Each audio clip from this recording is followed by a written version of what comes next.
초등학교에 다니는 한 소녀가 있었습니다. 소녀의 옆집에는 한쪽 팔이 없는 아이가 살고 있었습니다.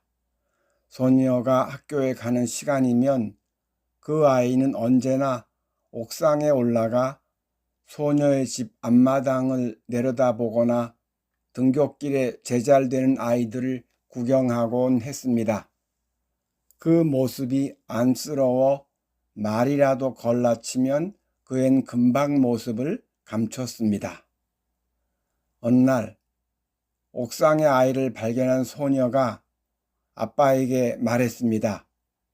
저엔 한쪽 팔이 없대요. 그래서 학교도 못 다니고 집에만 있는 거래요. 저런 딱하구나. 그날 저녁이었습니다. 아빠가 갑자기 창고에 버려둔 낡은 책상을 드러내 부러진 다리를 붙이고 마당 한가운데 전깃줄을 연결해 전등까지 켜는 것이었습니다. 오늘부터 여기서 공부하자. 이제 아빠가 우리 공주님 과외 선생님이다. 소녀는 무슨 영문인지도 모른 채 아빠가 만든 뜨락 교실의 학생이 되었습니다. 자, 오늘 학교에서 배운 내용을 큰 소리로 읽어보거라. 그날부터 소녀는 눈이 오거나 비가 오는 날을 제외하고는 매일 1시간씩 교과서를 읽고 동화책도 읽었습니다. 아빠가 그 별난 야간 수업을 그만둔 건 옆집 아이가 이사하던 날이었습니다. 퇴근길에 이삿짐 트럭을 본 아빠가 물었습니다. 옆집 아이 이사 가니? 네. 그렇구나. 다른 데 가서도 공부를 계속하면 좋을 텐데. 아빠가 왜 그런 말을 하는지, 옆집 아이의 이사에 왜 그리도 깊은 관심을 보이는지 궁금했지만 아빠는 끝내 말을 아끼셨습니다. 소녀가 아빠의 그 깊은 뜻을 알게 된 건 세월이 한참 흐른 뒤였습니다. 어느 날 소포 하나가 집으로 배달됐습니다. 알 수 없는 이름, 알 수 없는 주소. 아빠는 고개를 갸웃거리며 소포를 뜯었습니다. 그 속에는 동화책 한 권과 편지 한 통이 들어 있었습니다. 20년 전 옆집에 살았던 외파리 소녀를 기억하시는지요? 그때 따님에게 읽어주시던 동화가 얼마나 재미있던지 날마다 옥상에서 도둑 수업을 받았답니다. 그 도둑 수업으로 희망을 얻어 이사 후 검정고시를 치고 대학까지 마친 뒤 얼마 전 동화 작가가 되었다는 외파리 소녀의 편지였습니다. 아빠는 그날 밤 배달된 한 권의 책을 읽고 또 읽으며 밤을 지새우셨습니다. 이 이야기는 언젠가 MBC 라디오 여성시대에 소개된 것입니다. 그러니까 실화입니다. 세상이 각박한 것 같아도 이야기 속의 아빠와 같이 착한 사람들이 우리 주변에 있습니다. 만약 아빠가 고운 마음을 펼쳐 보였는데 옆집 아이에게 아무런 변화도 일어나지 않았다면 우리는 착하게 살 힘을 잃어갈 수도 있습니다. 하지만 이런 이야기를 통해 하나님이 우리의 일거수일투족을 보고 계시다가 적당한 때에 열매를 맺어주시는 모양이라는 생각을 하게 됩니다. 그래서 착하게 살 용기를 내게 됩니다. 본문을 보십시오. 우리가 인생을 살아가는데 두 개의 문이 나타난다고 하십니다. 하나는 굉장히 넓은 문이고 또한 그 문으로부터 이어진 길은 널찍합니다. 다른 하나는 매우 좁은 문이고 또한 그 문으로부터 이어지는 길도 아주 비좁습니다. 여기서 말하는 넓은 문의 길은 이익을 얻을 것처럼 보이고 좁은 문의 길은 손해를 당할 것처럼 보이거나 번거로울 수 있는 길이라고 생각해 보겠습니다. 당연히 넓은 문의 길로 가는 사람은 많고 좁은 문의 길로 가는 사람은 적습니다. 앞에 이야기에서 아빠는 옆집 아이를 위해 매우 많은 날 동안 번거로운 일을 자처했습니다. 그런 선택을 하는 사람은 매우 적습니다. 아빠는 좁은 문의 길을 걸었다고 생각할 수 있습니다. 예수님은 우리에게 바로 그런 좁은 문의 길을 걸어야 한다고 말씀하십니다. 그 길이 생명에 이르는 길이기 때문입니다. 이야기의 아빠가 20년 후에 전혀 예상치 못한 값진 선물을 받았는데 그가 살아온 날 중 가장 기쁘고 감격스러운 날이었을지도 모릅니다. 그것이 바로 생명을 얻음과 같습니다. 그런데 좁은 문으로 들어간다고 할 때 중요한 문제가 있습니다. 그것은 지난주에 말씀드린 내면의 힘입니다. 힘이 없으면 좁은 문의 길을 선택할 수 없습니다. 그리고 그 내면의 힘을 위해 하늘 아버지를 신뢰하며 모든 것을 내맡기는 것이 필요합니다. 그리고 내면의 힘을 가진 사람은 좁은 문의 길을 선택하여 걸으면서도 밝고 맑은 기운을 자아냅니다. 죽음을 결심한 한 남자가 무작정 기차를 탔습니다. 그는 한때 유능한 사진작가였습니다. 그러나 불의의 사고로 양쪽 눈을 모두 잃고 말았습니다. 그는 기차가 종착역에 도착하면 어딘가로 가서 자살하기로 결심하고 기차를 탄 것이었습니다. 아저씨, 여기 자리 있으니 앉으세요. 어떤 아주머니가 남자가 장님인 줄 알아보고 자리를 잡아주었습니다. 자리에 앉으니 옆자리에 어떤 사람이 앉아있는 걸 느낄 수 있었습니다. 어디까지 가세요? 옆자리에 앉은 사람이 그에게 말을 걸었습니다. 목소리로 옆자리 사람이 여자임을 알았습니다. 그는 씁쓸하게 웃을 뿐 아무 말도 하지 않았습니다. 창밖이 참 아름답지요? 여자는 그의 무반응에도 개의치 않고 활기차고 명랑한 어조로 이야기를 이어갔습니다. 무심했던 남자도 서서히 여자의 이야기 속으로 빠져들지 않을 수 없었습니다. 여자의 밝고 활기찬 기운에 전염되어 마음이 환해지는 걸 느꼈습니다. 칙칙한 무채색 마음에 예쁜 색깔이 입혀지는 듯한 느낌이 들었습니다. 근자에 그런 경험은 처음이었습니다. 남자는 그녀의 얼굴을 한 번이라도 보고 싶었습니다. 그러나 소용없는 일이었습니다. 그는 새삼 다시 절망에 빠졌습니다. 말없는 아저씨 안녕. 여자가 내릴역이 가까이 오자 일어서며 남자에게 인사를 건넸습니다. 그러나 남자는 아무 대꾸도 하지 않았습니다. 잠시 후 아까 자리를 잡아주었던 아주머니의 목소리가 들려왔습니다. 온 세상에 저렇게 고운 아가씨가 앞을 보지 못하다니. 그 말에 남자는 큰 충격을 받았습니다. 똑같은 장님이지만 한 사람은 절망하여 자살을 결심합니다. 그런데 다른 한 사람은 명랑하고 활기찹니다. 동일한 조건에서 어떻게 이런 큰 차이가 날 수 있을까요? 여러 이유가 있을 겁니다.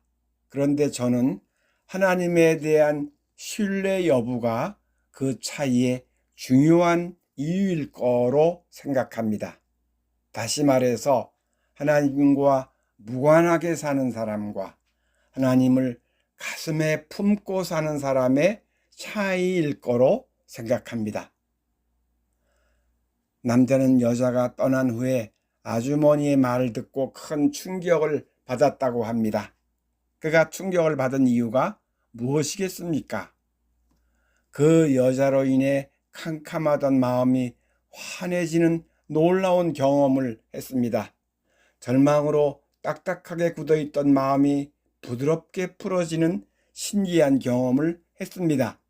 그래서 자기는 두 눈을 잃고 자살을 선택하지 않을 수 없는 불운한 사람이지만 그 여자는 행운을 한껏 누리는 팔자 좋은 사람일 거로 생각했습니다. 그런데 그 여자가 자기와 똑같이 장님이라니, 장님에게서 어떻게 그런 모습이 나타날 수 있을까? 그래서 충격을 받았을 겁니다. 여자는 자기 옆에 앉은 사람이 장님인 줄 몰랐을 겁니다. 그냥 옆 사람에게 말을 걸고 아무 대꾸하지 않는데도 밝은 기운으로 자연스럽게 이야기를 이어갔습니다. 그것이 남자에게 어떤 영향을 미칠지 모르는 채로 말입니다. 여자가 남자에게 창밖에 참 아름답지요?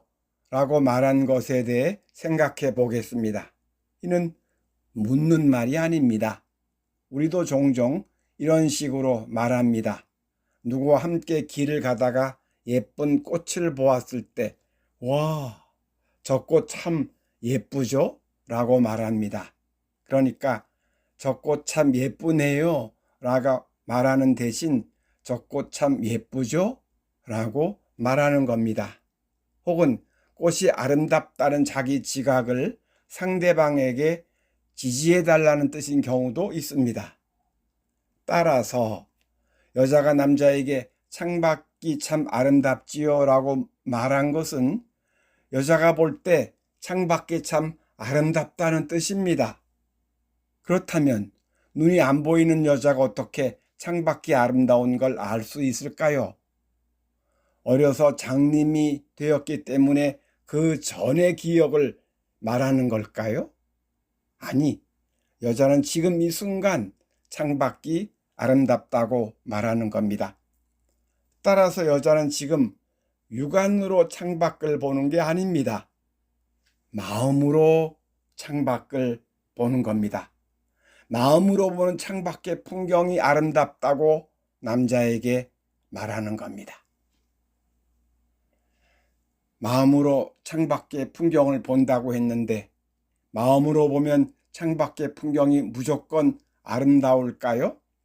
그렇지 않습니다.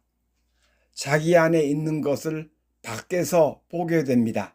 곧 자기 안에 어두움이 있다면 밖에서 어둠을 보게 되고 자기 안에 아름다움이 있다면 밖에서 아름다움을 보게 됩니다. 이 원리를 무학대사는 부처의 눈에는 부처만 보이고 돼지의 눈에는 돼지만 보인다고 말했습니다. 따라서 여자는 자기 내면에 아름다움이 있는 겁니다. 그래서 어디에서라도 아름다움을 보게 됩니다. 사실 육안으로는 창밖을 보든 기차 안을 보든 아무것도 안 보입니다. 그러나 마음으로는 무엇을 보든 아름다움을 보게 됩니다. 그런데 내면이 아름다운 것은 가슴에 하늘을 품고 있기 때문입니다. 가슴에 품은 하나님의 힘으로 내면에 아름다움이 자리 잡고 있는 것입니다. 그 남자는 나중에 자살했을까요? 안 했을까요? 만약 남자가 마음을 바꿔먹고 자살하지 않았다면 여자가 남자를 살린 셈이 됩니다. 그리고 한 사람의 목숨을 살린 일은 참으로 착한 행동이라고 말할 수 있습니다. 그러니까 여자가 남자에게 말을 걸어 의도치 않았겠지만 남자가 실로 오랜만에 마음이 환해지는 놀라울 경험을 하게 했습니다. 절망으로 딱딱하게 굳어있던 마음이 부드럽게 풀어지는 신기한 경험을 하게 했습니다. 그것만으로도 여자는 착한 일을 한 것입니다. 게다가 만약 남자가 끝내 자살을 접었다면 그것은 매우 착한 일을 한 것입니다. 정리하자면 여자가 그렇게 착한 일을 한 것은 가슴에 하나님을 품고 있었기 때문입니다. 가슴에 품고 있는 하나님의 힘으로 내면의 아름다움이 자리 잡고 있었기 때문입니다. 그 내면의 아름다움으로 바깥 풍경이 아름다움을 지각할 수 있었기 때문입니다. 그리고 하나님의 인도에 따라 남자에게 밝은 기운을 전했기 때문입니다. 우리는 하나님을 신뢰하여 모든 것을 내맡기는 삶을 살기 원합니다. 그리하여 내면의 힘이 강해지기를 원합니다. 내면의 힘과 더불어 내면의 아름다움이 꽃피어나기를 원합니다. 그 내면의 아름다움으로 무엇을 보든 아름다움을 지각하기 원합니다. 그리고 하나님의 인도에 따라 누구를 만나든 밝은 사랑을 전하기 원합니다. 그리하여 착한 사람으로서 살아가기를 원합니다. 내면의 힘으로 좁은 문의 길을 즐거이 걸으며 착한 마음으로 살아가기를 원합니다. 넓은 문의 길을 걷는 많은 사람을 축복하며 살아가기를 원합니다. 세상이 악합니다. 그러나 그런 세상 속에서도 가슴에 하나님을 품고 살아가면 좋겠습니다. 그렇게 하여 구비하는 내면의 힘으로 착하게 살아가면 좋겠습니다. 앞에 이야기의 아빠와 같은 모습으로 뒤에 이야기의 장님 아가씨와 같은 모습으로 살아가면 좋겠습니다. 우리 모두 착한 남자, 착한 여자로 살아가면 좋겠습니다. 그 길의 여정에서 종종 하나님의 귀한 선물을 받게 될 겁니다. 20년 후에 옆집 소녀로부터 동화책을 전달받을 수도 있고 자살하려던 사람이 마음을 바꾸었다는 소식을 들을 수도 있을 겁니다. 여러분이 하나님으로부터 비롯된 내면의 힘으로 그 좁은 문의 길을 즐거이 걷다가 그 여정에서 하나님의 은총을 한껏 누리시기 바랍니다. 기도하시겠습니다. 주님, 넓은 문의 길은 이익을 얻을 것처럼 보이고 좁은 문의 길은 손해를 당하거나 번거로울 수 있는 길이라고 했습니다. 그런데 그렇게 보일 뿐 실은 그렇지 않습니다. 전자가 오히려 길게 보면 손해가 되고 후자는 오히려 길게 보면 큰 이익을 얻는 길이 됩니다. 또한 후자는 번거로워 보일 수 있지만 실은 오히려 그 과정에서 사랑을 나누는 즐거움을 누리는 길이 됩니다. 주님이 말씀하셨습니다. 너희 빛을 사람에게 비추어서 그들이 너희의 착한 행실을 보고 하늘에 계신 너희 아버지께 영광을 돌리게 하여라. 빛이신 하나님으로 말미암은 내면의 빛을 모든 형제에게 비추며 착한 마음, 착한 행동으로 형제들과 소통하는 여정이 되도록 도와주옵소서. 그리하여 형제들에게 주는 기쁨 이상의 기쁨을 하늘 아버지로부터 선물로 받는 복된 여정으로 인도해 주옵소서. 늘 내 안에서 환하게 웃으시며 나를 사랑하시는 예수님 이름으로 기도드립니다. 아멘.